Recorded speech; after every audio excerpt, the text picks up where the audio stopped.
ஆகாஷ்வாணி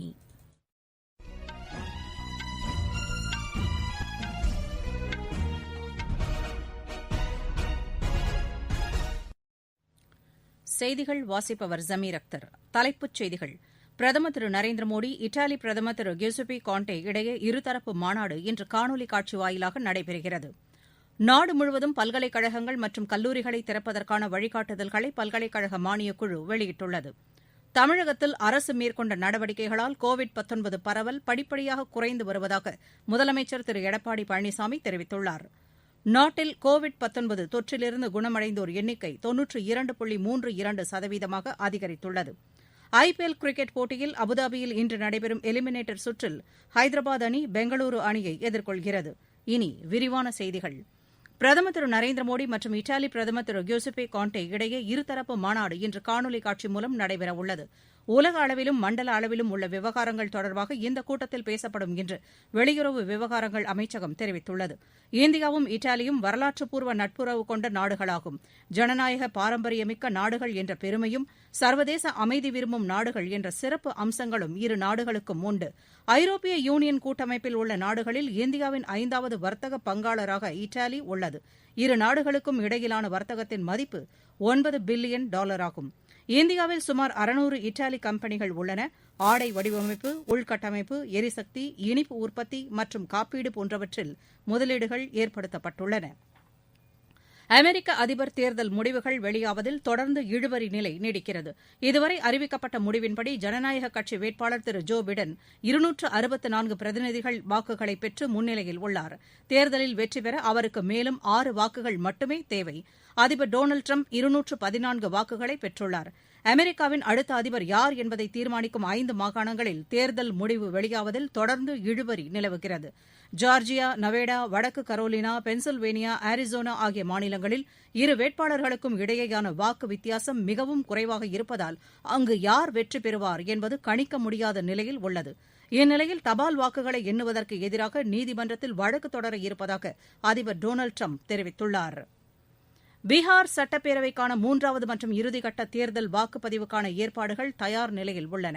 அம்மாநிலத்தில் 15 மாவட்டங்களில் உள்ள 78 சட்டப்பேரவை தொகுதிகளுக்கும் வால்மீகி மக்களவைத் தொகுதி இடைத்தேர்தலுக்கும் நாளை வாக்குப்பதிவு நடைபெறவுள்ளது.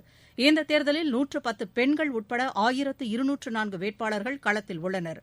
நாளை காலை 7 மணி முதல் மாலை 6 மணி வரை வாக்குப்பதிவு நடைபெறவுள்ளது. இதில் 2,35,00,000 பேர் வாக்களிக்க தகுதி பெற்றுள்ளனர். பதிவான வாக்குகள் வரும் 10ஆம் தேதி எண்ணப்பட்டு முடிவுகளும் அன்றைய தினமே வெளியிடப்படும். நீண்டகால முதலீடுகள் மூலம் அதிக வருவாய் ஈட்டுவதற்கு சிறந்த வாய்ப்புகள் இந்தியாவில் உள்ளதாக பிரதமர் திரு நரேந்திர மோடி தெரிவித்துள்ளார். காணொலி காட்சி வாயிலாக நடைபெற்ற சர்வதேச முதலீட்டாளர்கள் மாநாட்டுக்கு தலைமை வகித்து நேற்று அவர் பேசினார். கோவிட் காலத்திலும் பொருளாதாரம் சீராக இருப்பதற்கு தேவையான நடவடிக்கைகளை மத்திய அரசு மேற்கொண்டதாக அவர் கூறினார். கடந்த 5 மாத காலங்களில் நேரடி அந்நிய முதலீடு கடந்த ஆண்டை ஒப்பிடுகையில் 13% அதிகரித்துள்ளதாகவும் அவர் கூறினார். உற்பத்தி திறனை மேம்படுத்துவதற்காக பல்வேறு நடவடிக்கைகள் எடுக்கப்பட்டுள்ளதாகவும் அவர் தெரிவித்தார். வேளாண் துறையில் மேற்கொள்ளப்பட்ட சீர்திருத்த நடவடிக்கைகளையும் அவர் சுட்டிக்காட்டினார். முதலீடு செய்ய முன்வரும் தொழில் நிறுவனங்களுக்கு தேவையான அனைத்து உதவிகளையும் மத்திய அரசு வழங்கும் என்றும் திரு நரேந்திர மோடி தெரிவித்தார். நாடு முழுவதும் பல்கலைக்கழகங்கள் மற்றும் கல்லூரிகளை திறப்பதற்கான வழிகாட்டுதல்களை பல்கலைக்கழக மானியக்குழு வெளியிட்டுள்ளது. இதன்படி கோவிட் தொற்று பாதிப்பில்லா பகுதிகளில் சம்பந்தப்பட்ட மாநில அரசுகளுடன் கலந்து ஆலோசித்து படிப்படியாக கல்லூரிகளை திறக்கலாம் என்று அறிவுறுத்தப்பட்டுள்ளது. மத்திய சுகாதாரத்துறை, உள்துறை மற்றும் கல்வித்துறை ஆகியவற்றின் அனுமதி பெற்று வழிகாட்டு நெறிமுறைகளை பல்கலைக்கழக மானியக்குழு வெளியிட்டுள்ளது. இதன்படி வாரத்தில் 6 நாட்கள் கல்லூரிகளை நடத்தலாம் என்றும் சமூக இடைவெளியை பின்பற்றி வகுப்புகளில் மாணவர்களின் எண்ணிக்கையை குறைத்து தேவைக்கேற்ப பணி நேரத்தை அதிகரித்துக் கொள்ளலாம் என்று அறிவுறுத்தப்பட்டுள்ளது. இந்நிலையில் கல்வி நிறுவனங்கள், மாணவர்கள் மற்றும் பெற்றோர் உள்ளிட்ட பங்களிப்பாளர்கள் கட்டாயம் சுகாதாரத்துறையின் கோவிட் தடுப்பு விதிமுறைகளை பின்பற்ற வேண்டும் என்று மத்திய கல்வித்துறை அமைச்சர் திரு ரமேஷ் பொக்ரியால் நிஷாங்க் கேட்டுக் கொண்டுள்ளார். கச்சா எண்ணெய் கூட்டமைப்பு நாடுகள் இந்தியாவில் அதிக முதலீடு செய்ய முன்வர வேண்டும் என மத்திய பெட்ரோலியத்துறை அமைச்சர் திரு தர்மேந்திர பிரதான் அழைப்பு விடுத்துள்ளார். இந்தியா கச்சா எண்ணெய் கூட்டமைப்பு நாடுகள் இடையேயான ஆலோசனைக் கூட்டம் நேற்று நடைபெற்றது. இதில் காணொலி காட்சி வாயிலாக கலந்து கொண்டு உரையாற்றிய அமைச்சர் நாட்டை உற்பத்தித்துறை முனையமாக மேம்படுத்துவதற்கு நடவடிக்கை எடுக்கப்பட்டு வருவதாக தெரிவித்தார். சர்வதேச அளவில் கோவிட் தொற்று பாதிப்பால் ஏற்பட்டுள்ள மாற்றங்களை கருத்தில் கொண்டு கச்சா எண்ணெய் நாடுகள் எரிசக்தி துறையில் இந்தியாவில் முதலீடு செய்ய வேண்டும் என்று அவர் கேட்டுக் கொண்டார். சர்வதேச தேவைகளுக்கு ஏற்ப அனைத்து நாடுகளுக்கும் உகந்த வகையில் நீண்டகால அடிப்படையில் இந்த நாடுகள் கச்சா எண்ணெய் விநியோகத்தை மேற்கொள்ள வேண்டும் என்று அவர் வலியுறுத்தினார்.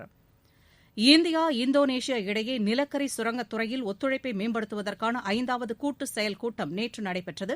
இதில் இந்தியாவின் சார்பில் சுரங்கத்துறை கூடுதல் செயலாளர் திரு வினோத்குமார் திவாரி கலந்து கொண்டு சுயசார்பு இந்தியா இயக்கத்தின் கீழ் நிலக்கரித் துறையில் தன்னிறைவு அடைய அரசு நடவடிக்கை எடுத்து வருவதாக கூறினார்.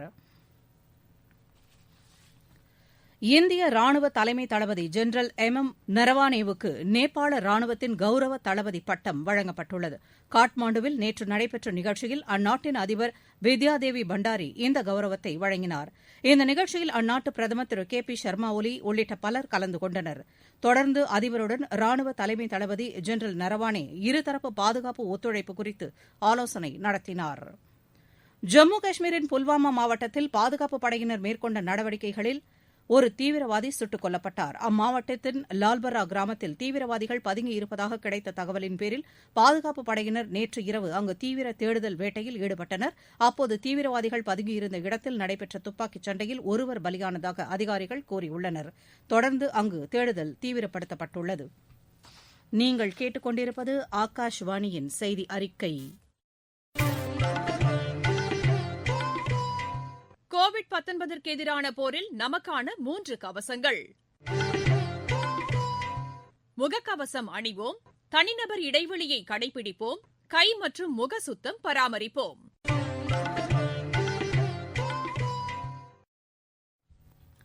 தமிழகத்தில் அரசு மேற்கொண்ட நடவடிக்கைகளால் கோவிட்-19 பரவல் படிப்படியாக குறைந்து வருவதாக முதலமைச்சர் திரு எடப்பாடி பழனிசாமி தெரிவித்துள்ளார். நீலகிரி மாவட்டத்தில் கோவிட்-19 தடுப்புப் பணிகள் குறித்த ஆய்வுக் கூட்டத்தில் உரையாற்றிய முதலமைச்சர் அரசு மேற்கொண்ட பல்வேறு முன்னெச்சரிக்கை நடவடிக்கைகளால் மற்ற மாநிலங்களை ஒப்பிடுகையில் தமிழகத்தில் தொற்று பாதிப்பு குறைவு என்று கூறினார். மாநிலத்தில் அமைக்கப்பட்ட மருத்துவ நிபுணர் குழு இவர்கள் சொல்லுகின்ற ஆலோசனைப்படி நாம் நடவடிக்கை மேற்கொண்ட காரணத்தினால் கொரோனா வைரஸ் பரவல் தமிழகத்திலே கட்டுப்படுத்தப்பட்டது, படிப்படியாக குறைந்து கொண்டிருக்கின்றன. இன்றைக்கு அண்டை மாநிலத்தை ஒப்பிட்டு பார்க்க வேண்டும். ஆரம்ப காலத்திலே அங்கே குறைவாக இருப்பதாக சொன்னார்கள், இப்பொழுது அதிகரித்திருக்கின்றது. நம்ம ஆரம்பத்திலே தீவிரமாக முயற்சி எடுத்த விளைவு இன்றைக்கு குறைந்திருக்கின்றது. பரிசோதனை அதிகரித்திருக்கின்றோம். இப்பொழுது கூட சராசரியாக தொற்று நோய் குறைந்திருந்தாலும் கூட 70,000 பேரை நாம் பரிசோதனை செய்து கொண்டிருக்கின்றோம். இப்படி அதிக அளவிலே RT-PCR டெஸ்ட் செய்வதன் மூலம் நோய் துல்லியமாக கண்டுபிடித்து நோய் பரவலை தடுத்துக் கொண்டிருக்கின்றோம். தொடர்ந்து வீடு வீடாக சென்று PCR உள்ளிட்ட பரிசோதனைகள் செய்யப்பட்டு வருவதாக அவர் தெரிவித்தார். நாளொன்றுக்கு சுமார் 70,000 பரிசோதனைகள் செய்யப்பட்டு கோவிட்-19 தொற்றை குறைக்க நடவடிக்கை எடுக்கப்பட்டு வருவதாக முதலமைச்சர் தெரிவித்தார். முன்னதாக இந்த நிகழ்ச்சியில் பல்வேறு நலத்திட்ட உதவிகளை முதலமைச்சர் பயனாளிகளுக்கு வழங்கினார். தொடர்ந்து தேயிலை தோட்ட விவசாயிகளுடன் கலந்துரையாடிய முதலமைச்சர் தேயிலை தோட்ட யூரியா உரங்கள் தட்டுப்பாடின்றி கிடைக்க நடவடிக்கை எடுக்கப்படும் என்று உறுதியளித்தார். நீலகிரி மாவட்டத்தில் தனது சுற்றுப்பயணத்தை நிறைவு செய்த பின் முதலமைச்சர் திருப்பூரில் இன்று நடைபெறும் கோவிட்-19 ஆய்வுக் கூட்டத்தில் பங்கேற்கிறார். நாட்டில் கோவிட்-19 தொற்றிலிருந்து குணமடைந்தோர் எண்ணிக்கை 92.32% அதிகரித்துள்ளது. இதுவரை நாடு முழுவதும் 84 லட்சம் பேர் கோவிட்-19 தொற்றால் பாதிக்கப்பட்ட நிலையில் 77,65,000 பேர் குணமடைந்துள்ளனர். கடந்த 24 மணி நேரத்தில் மட்டும் 54,000 பேர் குணமடைந்துள்ளனர். 47,000 பேருக்கு புதிதாக தொற்று பாதிப்பு கண்டறியப்பட்டுள்ளது. ஒரே நாளில் 670 பேர் உயிரிழந்ததால் ஒட்டுமொத்தமாக உயிரிழந்தோர் எண்ணிக்கை 1,24,985 அதிகரித்துள்ளது. தற்போது நாடு முழுவதும் சிகிச்சை பெறுவோரின் எண்ணிக்கை 5,20,000 குறைந்துள்ளது.